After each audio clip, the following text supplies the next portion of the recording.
Hi, this is Chuck, and it's July 11th, Saturday, 2020, and welcome to another episode of Life is Hard When You Go Gimp. You might be on wheels, you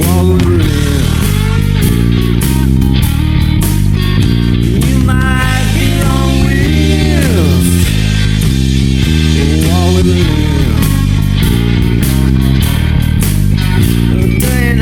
life is hard now. Go again. Yeah.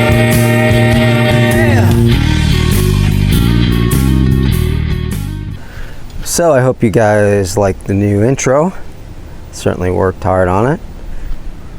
I am in Cicero, Indiana, which is my hometown. Cicero, Indiana is a little north of Noblesville. It's literally a one-stoplight town.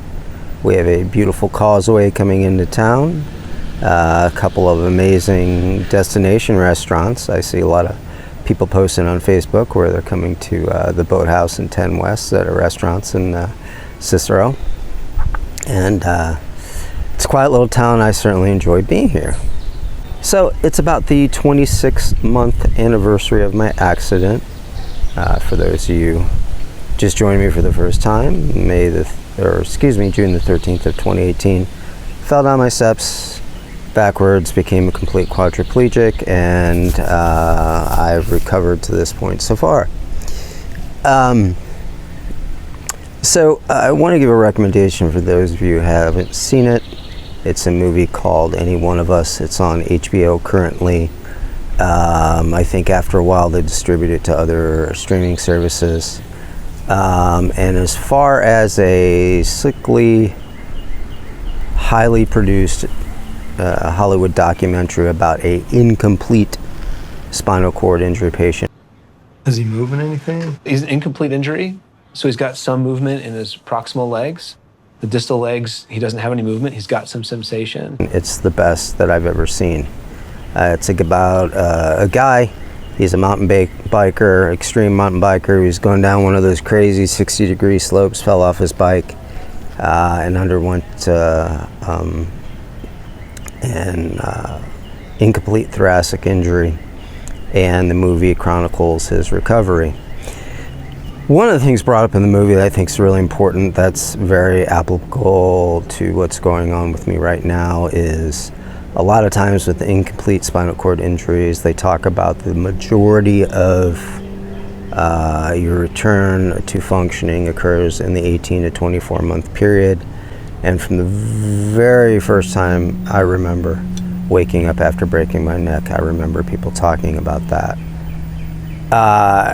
In the movie, there's a lot of it's super touching. There's a lot of memories that it's brought back for me. I've been able to watch it once in a part or two, and then I can't really watch it. But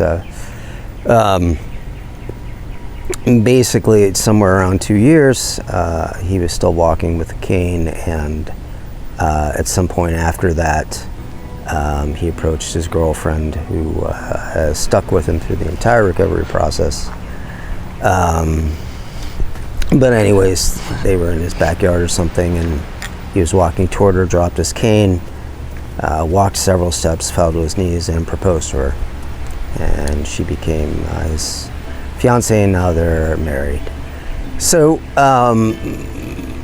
I would say, from my own experience and my own research, that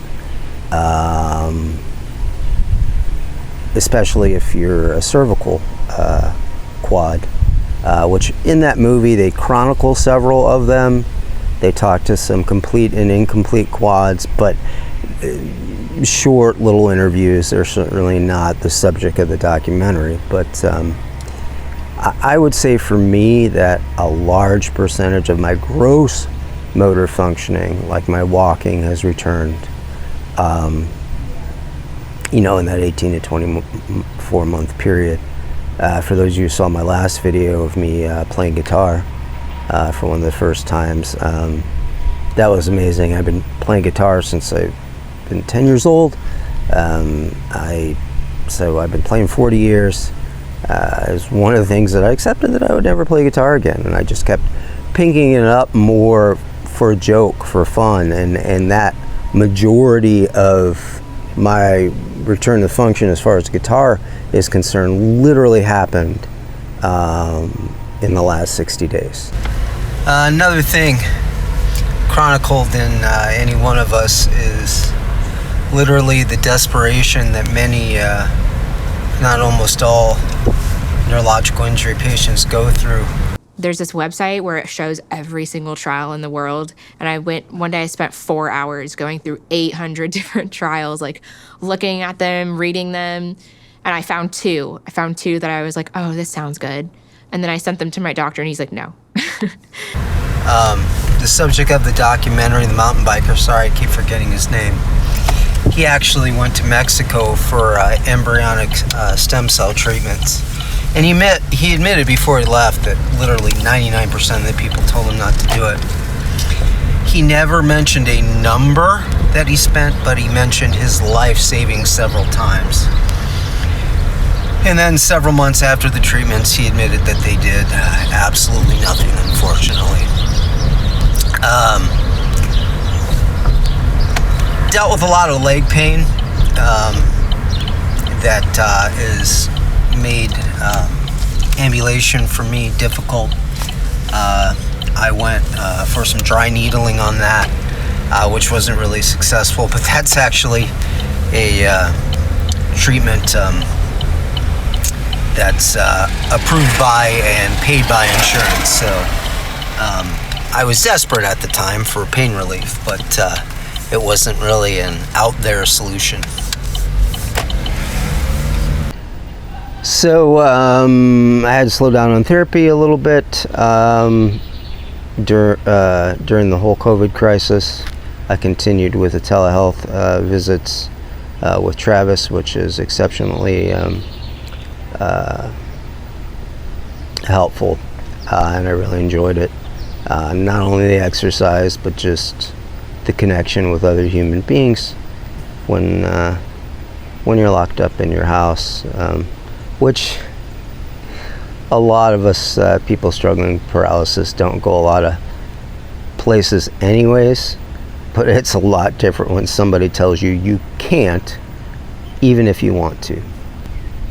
One of the things that unfortunately has kind of plateaued out with me is bowel and bladder function. I'm in NeuroHope. I just had a bowel accident. More bladder than bowel. That's improved a lot.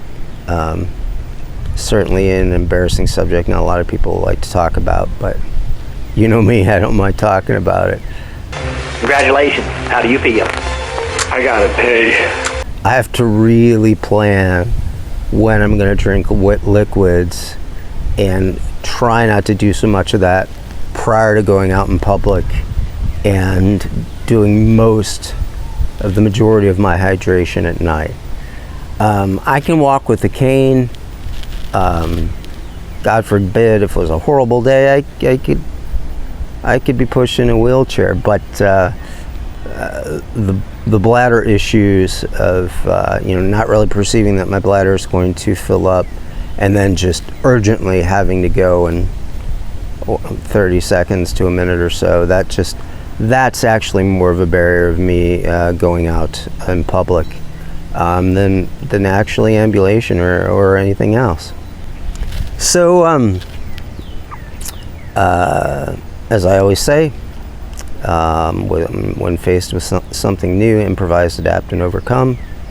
And you guys have a great week, and I'm gonna do my best to check in more frequently because I've gotten a lot of comments that everybody misses my videos, so I'll do my best. Life is hard. When you go Gimp.